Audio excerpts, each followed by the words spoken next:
Hi, this is Eric with Parts Doctor, and today I'm going to show you just how easy it is to replace the roller support tri-ring on your dryer. These instructions apply to dryers made by Whirlpool, including Maytag, Amana, and more. If you need to purchase a new roller support tri-ring for your dryer, you can check our website, partsdoctor.com, where we sell parts for all major appliance brands. Here at Parts Doctor, we only sell authentic, genuine parts sourced directly from the manufacturer. The roller support tri-rings are small triangle-shaped plastic fasteners that hold the drum roller wheels in place on the roller axles. There are two tri-rings on each axle, one located on each side of the wheel. If any of these tri-rings break or are missing, it can cause the roller wheel to become loose or fall off, which can damage the roller, axle, or drum. For this video, we'll show you how to remove both of the tri-rings from the back right roller wheel. But please note that these instructions will apply to all other tri-rings. On some model of dryers, the tri-ring is also designed to hold the idler pulley in place. For this repair, you'll need to disconnect the power and the exhaust vent from the dryer. When working inside the dryer, be careful as it has sharp edges. On the back of the dryer, use a 5/16 driver to remove these two screws. Pull the top panel back about 1/4 of an inch, then lift it up and set it aside for later. Locate and trace the control panel's wire from the front panel to the control board. Then disconnect it from the main control board. Using a pair of needle nose pliers, gently depress the wire retainer and remove it from the dryer's frame. Using a 1/4 inch driver, remove these two screws holding the touchpad in place. Gently lift the touchpad and control panel as you rotate the top away from the dryer. Make sure to guide this wire through the front of the dryer. Find the mid-junction box for the door switch here. Lift up on the tab to disconnect it. You may need to use a small screwdriver. Next, tilt the dryer back and place it on some wood blocks. Use a 1/4 inch driver to remove these 4 screws.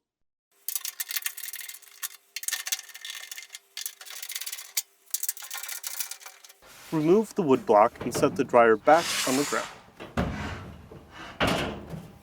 Then, open the dryer's door. Using a Phillips head screwdriver, remove these 2 screws. Close the dryer's door. On the top of the front panel, remove these 3 screws. Lift the front panel up and away from the dryer to remove it. Be careful to work the electrical connectors through the front of the dryer.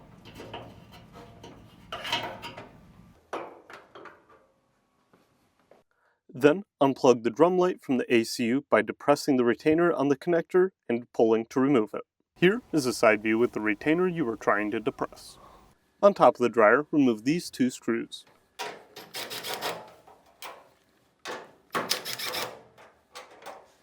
On the front of the dryer, remove these 2 screws to free the control panel bracket. Then lift to remove the bracket. Depress these 2 retainers on the moisture sensor and pull to disconnect it. Using a 1/4 inch driver, remove this screw on the bottom of the dryer, holding the air duct clip. Rotate the air duct clip to remove it. Remove these 4 screws holding the front bulkhead in place.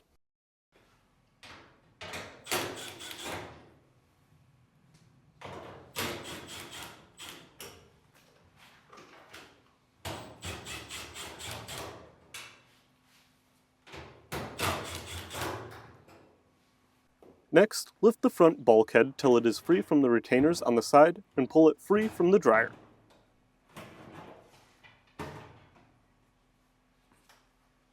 To access the belt, reach into the gap between the dryer's drum and the blower fan. To remove the belt, you will need to remove the tension on the pulley by pulling it to the side.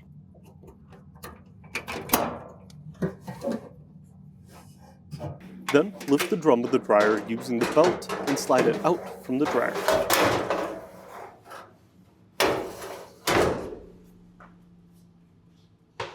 With the drum removed, you can now see 2 of the roller wheels on the rear bulkhead. To remove a tri-ring, use the needle nose pliers to grab onto a small plastic tab on the side of the tri-ring and lift it up and over the groove on the axle. Then repeat on another tab until the tri-ring is free.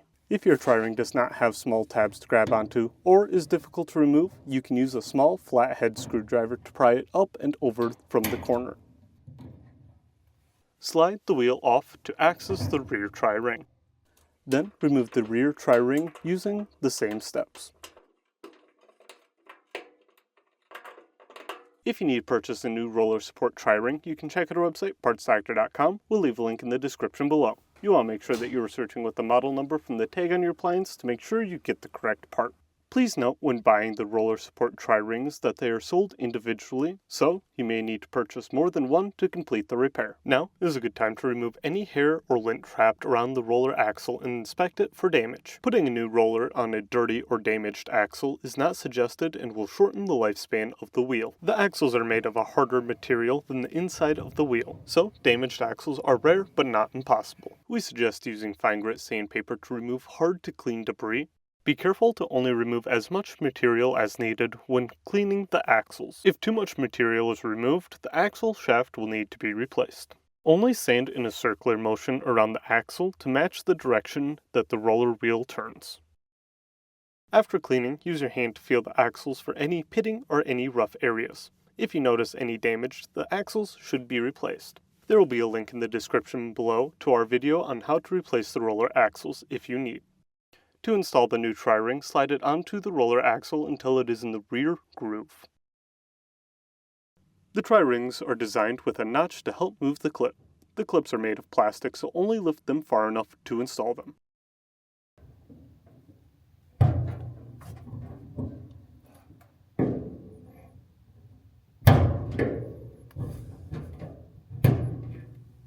Then slide the roller wheel back onto the axle. Secure the wheel in place by installing the new tri-ring support into the front groove on the axle. Spin the wheel to ensure that it is spinning freely, like this one. Now is a good time to clean out the dryer of lint and other debris. It's important to keep the dryer free from lint buildup, as lint is highly flammable and can cause a fire.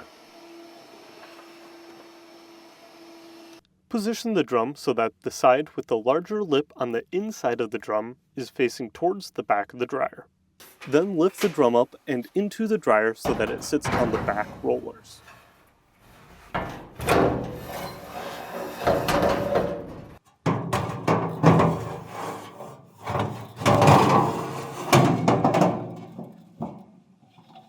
Align the belt in the middle of the back groove on the drum.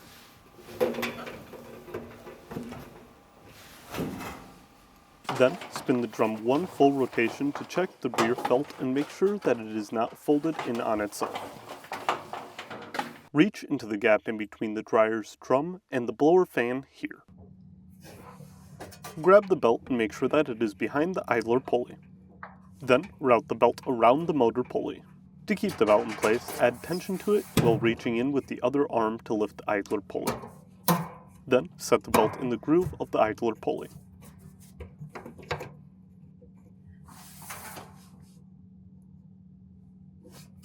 Only rotate the drum in a clockwise direction. Spinning the drum in the other direction can cause the belt to fall off the idler pulley or the motor drive pulley. Then, spin the drum one rotation to check and make sure that the belt is not twisted. Align the bulkhead to the dryer and insert the shield between the drum and the heat sensors. Lift the drum and set it on the support rollers on the inside of the bulkhead. Then, set the bulkhead onto these tabs on the side panel to hold it in place while you reinstall the 4 screws.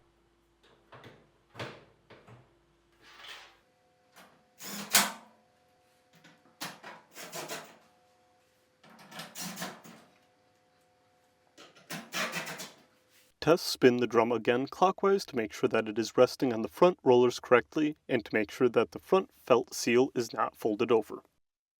Then reconnect the moisture sensor. On the bottom of the dryer, hook this side of the air duct clip through the housing. Then rest it on the dryer's frame so that this notch is in place. Next, reinstall the screw to hold it in place. Align the control panel bracket so these retainers align with these slots on the frame of the dryer. Then, reinstall the 4 screws to hold the bracket in place.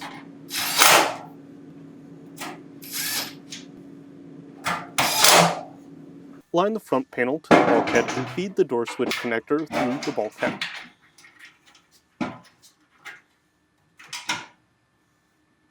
Lift the front panel up till you are able to set it on these retaining tabs. Install these 3 1/4-inch screws.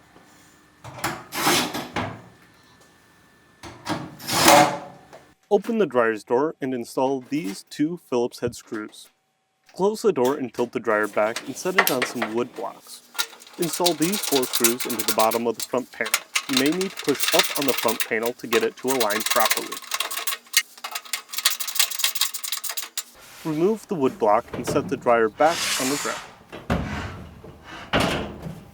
Guide the electrical connectors on the control panel through the front of the dryer. Then align this tab on the bottom of the control panel to this slot on the front of the dryer. Gently slide the touchpad into place and install the 2 1/4-inch screws.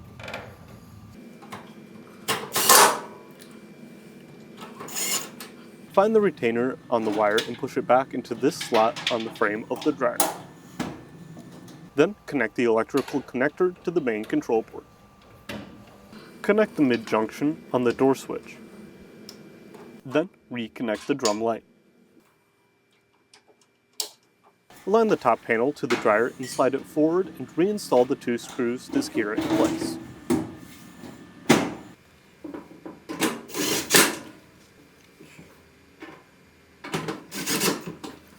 Reconnect the dryer's exhaust and power and run the dryer to be sure everything is working correctly. And that's it for today's video, and if you found this video helpful, make sure to leave a like and comment down below, and for more videos like this, please consider subscribing.